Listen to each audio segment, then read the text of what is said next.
America में लगे shutdown की वजह से सरकारी कर्मचारियों को काफ़ी दिक्कतों का सामना करना पड़ रहा है। ये स्थिति आ गई है कि अब कई दिन हो चुके हैं और उनकी सैलरी उनके खातों में नहीं आ रही है, जिसके चलते रोज़मर्रा की चीज़ों से भी अब उन्हें संकट के दौर से गुजरना पड़ रहा है। ऐसे हालात आ गए हैं कि जो सरकारी कर्मचारी हैं,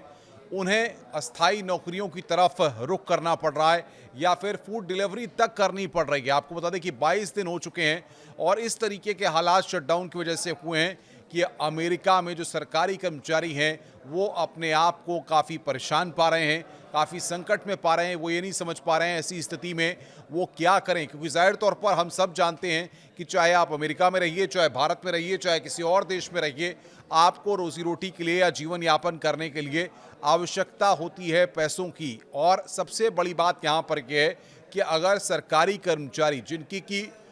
पूरी आर्थिकी कहा जाए या पूरा परिवार कहा जाए, वो सरकार के द्वारा या शासन तंत्र के द्वारा मिलने वाले तनख्वाह पर ही टिकी होती है और वो अगर उनको नहीं मिल रही है तो उनका जीवन यापन होना, उनकी आर्थिकी गड़बड़ाना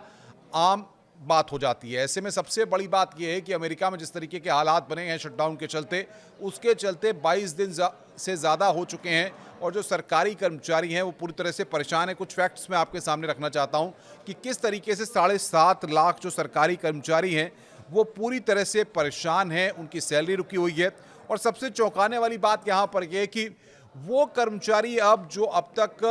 पूरी शिद्दत के साथ, पूरी मेहनत के साथ काम करते थे, अब वो फूड डिलीवरी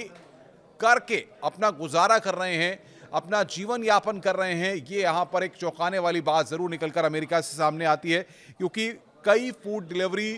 करने के मामले सामने आए हैं, कई अस्थायी नौकरियों की तरफ शिफ्ट हो रहे हैं। ये जानकारियाँ निकलकर सामने आ रही हैं, क्योंकि सबसे बड़ी बात ये होती है कि जब आप जीवन यापन करते हैं तो आप जो अपने स्टेट्स बनाते हैं, आपको ईएमआई भी भरनी है, घर का खर्चा भी चलाना है, बच्चों की स्कूल की फीस भी भरनी है। ये सारी चीज़ों की जिम्मेदारी जब परिवार के कंधों पर होती है, परिवार के मुखिया पर होती है, अब वो भले ही सरकारी नौकरी में हो चाहे प्राइवेट नौकरी में हो, लेकिन सरकारी कर्मचारी की अगर 22 दिन से आप समझिए कि वहाँ पर उसकी सैलरी नहीं आ पा रही है, उसको संकटों का सामना करना पड़ रहा है, तो कितना बड़ा आर्थिक संकट उस परिवार पर होगा। क्योंकि आप समझिए कि जो व्यक्ति रोज़ पैसे कमाता है, रोज़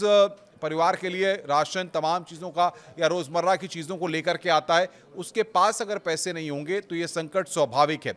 दूसरी महत्वपूर्ण बात यह है कि अब ऐसी स्थिति आ गई है कि उनको फूड डिलीवरी करनी पड़ रही है, यानी कि जो तमाम सोशल मीडिया है, तमाम जो ऐप्स हैं, तमाम जो अलग अलग माध्यम हैं, उनके ज़रिए सरकारी कर्मचारी फूड डिलीवरी करते हुए या फिर जो अस्थायी नौकरियां हैं, जो टाइम बाउंडेशंस की हैं या सोशल नेटवर्किंग की हैं, उनकी तरफ वो रुख कर रहे हैं ताकि उनसे उनको कुछ अर्निंग हो सके या पैसा कमा सकें, जिसके ज़रिए वो अपने परिवार का जीवन यापन कर सकें। दूसरी जो महत्वपूर्ण बात इसमें निकल के सामने आ रही है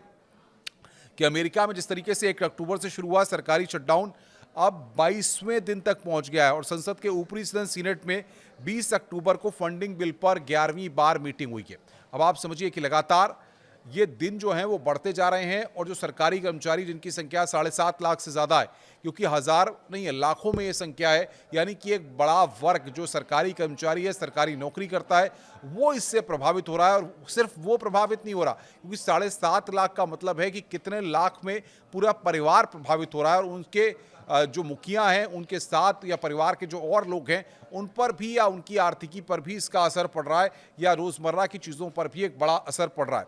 कुछ 1995 की तस्वीर है जो मैं आपके सामने रखूं कि नवंबर 1995 में 5 दिन, दिसंबर 1995 में 21 दिन, सितंबर 2013 में 16 दिन, जनवरी 2018 में 3 दिन, फरवरी 2018 में 1 दिन, दिसंबर 2018 में 35 दिन। ये यहाँ पर आंकड़े कुछ निकल करके सामने आए हैं, लेकिन ऐसे में ये अमेरिकी इतिहास का दूसरा सबसे लंबा शटडाउन है जो यहाँ पर स्थितियों को